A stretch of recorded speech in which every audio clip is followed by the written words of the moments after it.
গল্পমালিকা ভগবত লীলা দুর্বোধ্য রামচন্দ্র দত্ত। একদা শ্রীকৃষ্ণ অর্জুনকে কহিলেন, সখা, চলো কতিপয় দেশ পর্যটন করিয়া আসি। অর্জুন সে আজ্ঞা বলিয়া শ্রীকৃষ্ণের আদেশ শিরোধার্য করিয়া উভয়ে অনতি বিলম্বে যাত্রা করিলেন। মধ্যাহ্নকালে শ্রীকৃষ্ণ কহিলেন, অর্জুন, আর আমি পথভ্রমণ করিতে পারিতেছি না, ক্ষুধা তৃষ্ণায় যৎপরণাস্তেই কাতর হইয়াছি। চলো এই সম্মুখের বাটিতে অতিথি হইয়া শান্তি লাভ করি। অর্জুন কহিলেন, ঠাকুর, বাটি কোথায়? বোধহয় কোন দরিদ্রের কুটির। দরিদ্রের অতিথি হইয়া কেন তাহাকে বিব্রত করিবে? অর্জুনের কথায় কর্ণপাত না করিয়া শ্রীকৃষ্ণ, কে বাটিতে আছো? অতিথি উপস্থিত বলিয়া গৃহস্থকে ডাকিতে লাগিলেন। এক বৃদ্ধ ব্রাহ্মণ কুটির হইতে বহির্গত হইয়া কৃতাঞ্জলি পুটে কহিলেন, আমার সৌভাগ্য যে আজ আমায় অতিথি কৃপা করিয়াছেন। এই বলিয়া শ্রীকৃষ্ণ অর্জুনকে গৃহে অভ্যন্তরে লইয়া যাইলেন। ব্রাহ্মণ বাস্তবিক দরিদ্র ও ভিক্ষোপজীবী। তিনি প্রত্যহ যা ভিক্ষা করিয়া আনয়ন করিলেন তাহাই তাহার একমাত্র উপায়। ব্রাহ্মণের ব্রাহ্মণী ও একটি পুত্র সন্তান ছিল। যে সময় শ্রীকৃষ্ণ অর্জুন উপস্থিত হন সে সময় ব্রাহ্মণ ভোজন করিতে যাইতেছিলেন। অতিথির নাম শ্রবণ করিবা মাত্র ভোজন ত্যাগ করিয়া তাহার ও পুত্রের এবং ব্রাহ্মণীর নিমিত্ত যে সকল অঞ্জন ব্যঞ্জনাদি ছিল তৎসমুদায় অতিথি দিগকে প্রদান করিলেন। ব্রাহ্মণ ব্রাহ্মণী এবং ব্রাহ্মণ কুমার সুতরাং সকলে অনাহারে রহিলেন। ভোজনান্তে শ্রীকৃষ্ণ ব্রাহ্মণকে সম্ভাষণপূর্বক কহিলেন, দ্বিজবর, আমি বিশেষ তৃপ্তি লাভ করিয়াছি, নারায়ণ আপনার মঙ্গল করিবেন। এই বলিয়া প্রস্থান করিলেন। কুটির হইতে বহির্গত হইয়া শ্রীকৃষ্ণ কহিলেন, ব্রাহ্মণ, তোমার সেবায় আমি বিশেষ প্রীতি লাভ করিয়াছি, আশীর্বাদ করি তুমি নির্বংশ হও। শ্রীকৃষ্ণের এই ভীষণ কথা শ্রবণপূর্বক অর্জুন শিহরিয়া উঠিলেন, কিন্তু কিছুই বলিতে পারিলেন না। তদনন্তর তাহারা পুনরায় দেশ পর্যটন করিতে আরম্ভ করিলেন। পরদিন মধ্যাহ্নকালে জনৈক ধনাঢ্য ব্যক্তির রাজপ্রাসাদ বিনিন্দিত সুবিস্তীর্ণ অট্টালিকার সম্মুখে আসিয়া উপস্থিত হইলেন। বাটির দ্বারদেশে দারোয়ানের সমাবেশ দেখিয়া শ্রীকৃষ্ণ কহিলেন, বাপু, আমরা ক্ষুধা তৃষ্ণায় অতিশয় কাতর হইয়াছি, আমাদের কিঞ্চিৎ আশ্রয় দিয়া রক্ষা করো। জনৈক দারোয়ান গম্ভীর স্বরে কহিল, ভিক্ষা দেওয়ার বাবুর হুকুম নাই। শ্রীকৃষ্ণ উচ্চস্বরে কহিলেন, বাবু মহাশয়ের দ্বারে অতিথি। দারোয়ান অতিথি বিদায় করিয়া দিতেছে। বাবুর কানে এই কথা প্রতিধ্বনিত হইবা মাত্র তিনি দারোয়ান দিগকে তাড়না করিয়া বলিলেন যে, তোমরা উপস্থিত থাকতে ভিখারীরা আমার বাটির সম্মুখে আমার নাম করিয়া চিৎকার করিতে সাহস করে?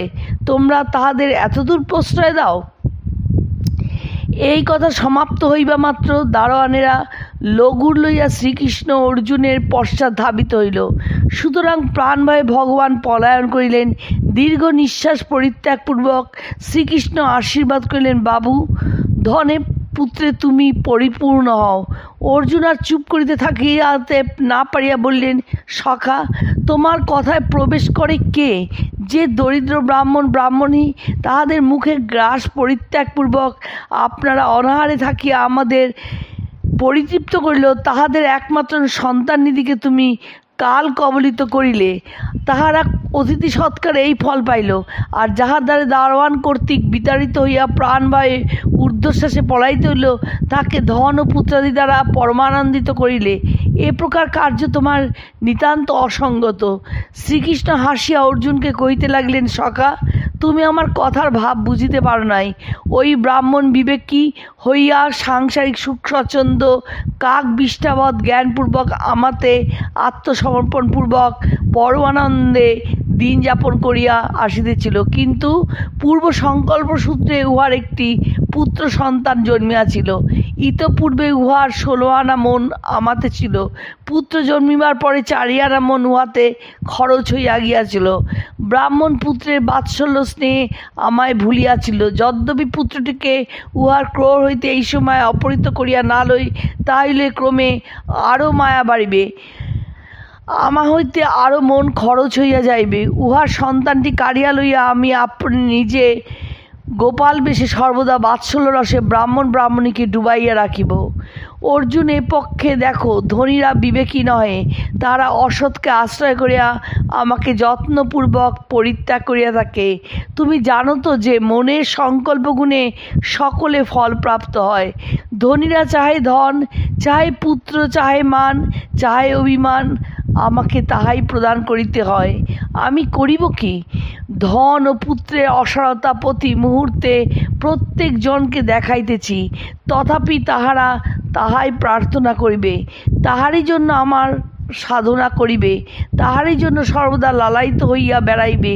সুতরাং আমি অনিচ্ছায় তাহাদের অসার বস্তুই প্রদান করিতে বাধ্য হইয়া থাকি। তারা বুঝিয়াও বুঝিতে চায় না, দেখিয়াও দেখিতে চায় না যে সংসারে ধন পুত্রাদি দ্বারা সুখ শান্তি হয় না, তথাপি সেই অসৎ বস্তুতে ঘুরিয়া ফিরিয়া ধাবিত হইবে।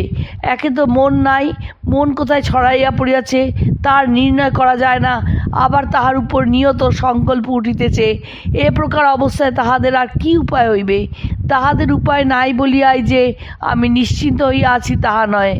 অসৎ বস্তুর অসারতা কত দূর, তার শিক্ষা দিবার জন্য এই ধনীকে পুনরায় অসার বস্তুই দিলাম।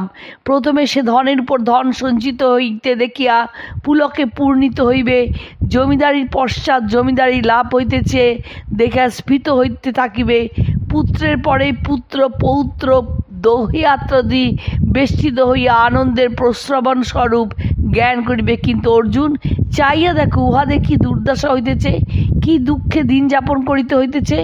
একে একে বিষয় গেল মকদ্দমায়, ধনরাশি বন্যার জলে স্রোতের ন্যায় বাহির হইয়া গেল। পুত্র মরিতেছে, পৌত্র মরিতেছে, দৈহিত্র মরিতেছে, কালে সংসার সমমিপ্রায় হইয়া আসিল। এখন প্রাণে প্রাণে বুঝিবে যে অসৎ সৎকে, এখন বিবেক আসিবে, এখন বিবেককে আশ্রয় করিবে, এখন আমায় লাভ করিবে।